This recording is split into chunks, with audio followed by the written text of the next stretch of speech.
Ay magandang araw po at siyempre inaabangan ho natin ngayon ay ito hong pagbaha ng kilos protesta. Ito po ay mula sa iba't ibang lugar sa ating bansa at na kung saan ay may kinalaman dito ho sa protesta laban po sa napakalawak po na korupsyon o katiwalian sa ating gobyerno.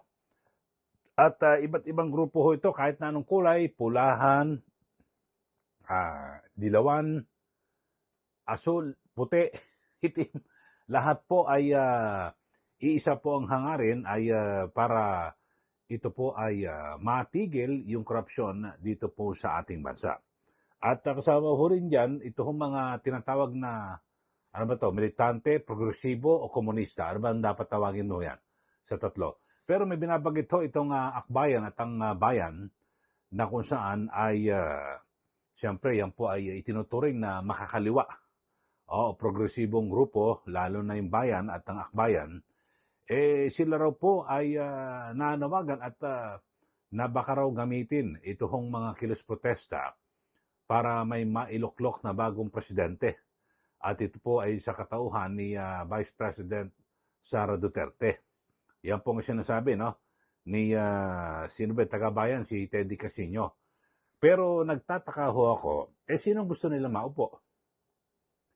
Base po sa ating saligang batas, kung tatanggalin mo ang presidente, matik ho ang vice-presidente ang uupo, di po ba?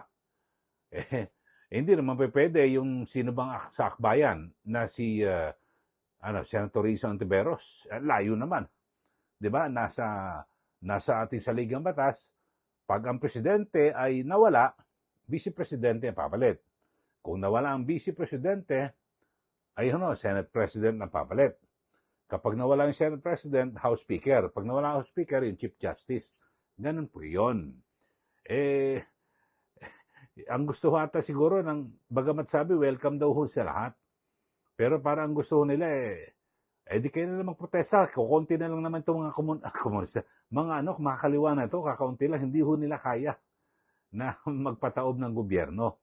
Kung hindi po yan sasamahan ng iba't ibang mga grupo at mula po sa pribadong sektor, di po ba? At siyempre, sa lahat naman ng mga nagtagumpay ng mga kudita o peaceful revolution dito po sa ating bansa, laging meron po itong sangkap ng militar.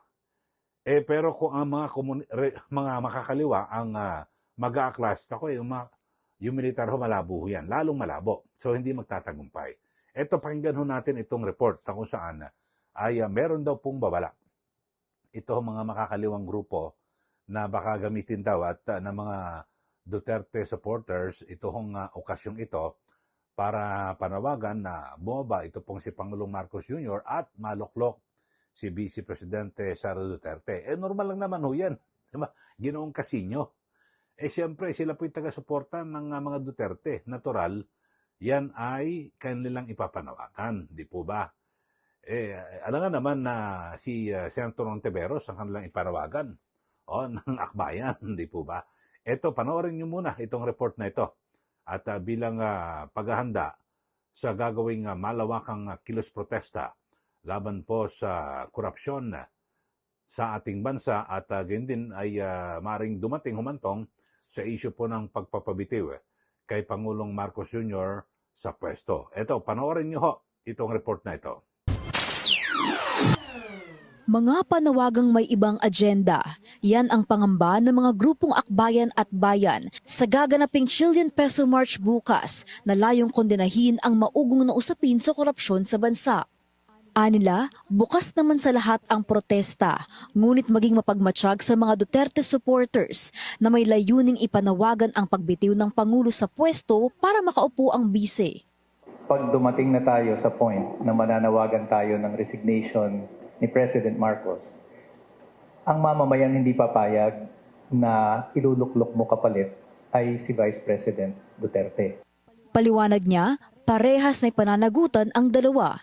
Habang nangyari sa Administrasyong Marcos ang maanumalyang flood control projects, nagsimula naman daw sa administrasyon ng tatay ng bise ang paglakas ng mga kontraktor na sangkot sa issue.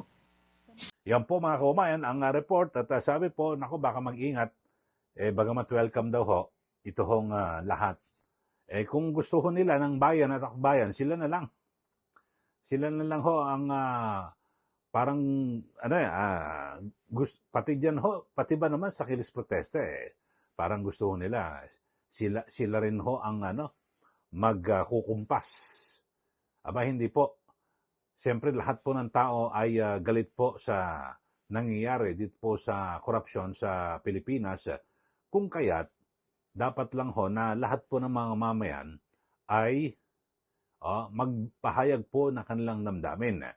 Di po ba? At yan po ay ginagarantihan sa ating saligang batas na ang lahat ay may karapatan po sa pamahayag, no? Sa kanilang yung freedom, kalayaan sa pamahayag. Yun po. At kung ano man ang sabihin ng mga Duterte supporters na si VP Sara Duterte, wala naman sigurong mali ho ron dahil taga-suporta nga nila. At higit sa lahat, maliwanag po sa ating saligang batas na ang Vice Presidente ang papalit na Pangulo kung wala na po ang Pangulo. Hindi po ba? Matik ho yan. Nangyari na ho yan, di ba? Sa panahon ng Era Estrada. No? Bagamat hindi po siya na-impeach. Di ba? Ang nangyari ho noon, mga kababayan, ay ang Vice Presidente po. Di ba? Ito pong si Nooy Vice President Gloria Macapagal-Arroyo, siya po ang naging Pangulo, di po ba? So, yun po ang nangyari, di po. Pero siguro baka ang gusto nitong mangyari ng mga makakaliwa, akbayan at bayan muna, sino ba ang mga kaalyado nilang politiko? So, sa ngayon, ang akbayan, siyempre, si Senator Rich Santiveros, pwede ho ba yun? Mas marami rin magagalit. Kasi dapat sundin ho natin ang umiiral na sa laging batas, kung ano man, Yung iba ho kasi, yung katulad ho sa, yung EDSA 1, iba naman ho, talagang revolutionary government ang itinatag ni Cory Aquino.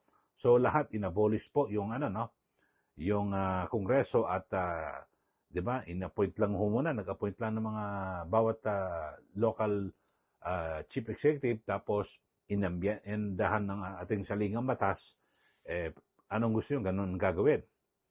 Iba ho yun, ibang usapan ho yun, di ba? So, dito ho, sa kasalukuyang ating saligang batas, maliwanag po, ang Vice President ang uupo na Pangulo kung bababa ang Pangulo or siya po ay mapipilitan na umalis sa pwesto or kung magkakaroon po ng kudita, lahat po, yung kudita po ay bawal, illegal. Pero kung hindi tagumpay, bawal. Pero kung naging matagumpay at suportado ng taong bayan, nagiging legal po yan. At di ba? Kasi alam naman natin, kahit anong araw-araw kayong magkilos protesta sa lansangan, kahit ilang milyon pa yan, pero kung hindi naman susuportahan ng militar, wala po yan. Laging ganyan po ang combination Lagi. Pero sa ngayon ay wala pa naman ho na napapaulat, na talagang tahimik lang pong militar Pero bagamat may mga yung retired general na nagsasabi na kung saan ay talagang andyan lang daw po militar, tingnan ho natin. Pero sa ngayon ay siyempre ang pananatili ni Pangulong Marcos sa pwesto ay nasa kamay po ng militar. At hanggat sila po ay mananatiling tapat o loyal sa Pangulo, wala pong mangyayari. Kahit na magkandapaos pa yung grupo ho na bayan at bayan. Wala ho. Pero kahit sino naman, at basta nagsama-sama, alam nyo, pinaka-importante ho rito, magsama-sama ho mga Pilipino. Huwag nyo titignan kung sino. Alam nyo, halimbawa, kung si Vice President ang uupo, di ba, manalo, di pag naupo niya, pwede nyo naman sabihin, baka pa pwede, di mag-election tayo. Stop election. Halimbawa, Presidente si VP Sara, sige, yung mga gustong tumakbo sa 2028, ngayon na natin gawin. Para kwentas klaras at kung sino ba talaga upo. Yung mga ganun. Pero dapat paupuin mo muna kasi yun po ang itinatadhana ng ating saligang batas. Di ba? Maliwanag po yan. Kayo sa ating mga viewers, sa ating mga suki, sa ating mga tagapanood dito po sa ating channel, ano ho ang masasabi nyo rito? Sino ba dapat ang umupo? kung sakasakali, ito, puro ano lang naman to, wala yan, di pa naman nangyari at malabo pa ata mangyari. Sino ho ba sa tingin nyo ang dapat na umpo? Kung sakasakali, no, na magre-resign ito pong si BP Sara dahil sa panawagan ng mga mamayan or kung sakali magkaroon po ng pag-aklas sa militar at mag-withdraw ng suporta sa kanilang commander-chief. Sino po? Ako, aking pananaw, ang Vice President. Kasi yun po ang itinatadhana ng ating saligang batas. Maliwanag po yan. Okay? So, sa mga bago lang po sa ating channel, subscribe na po kayo at huwag nyo rin pong kalimutan na i-like at i-share. Maraming salamat. Muli, ito po si Ka Eli. Magandang araw po sa ating lahat.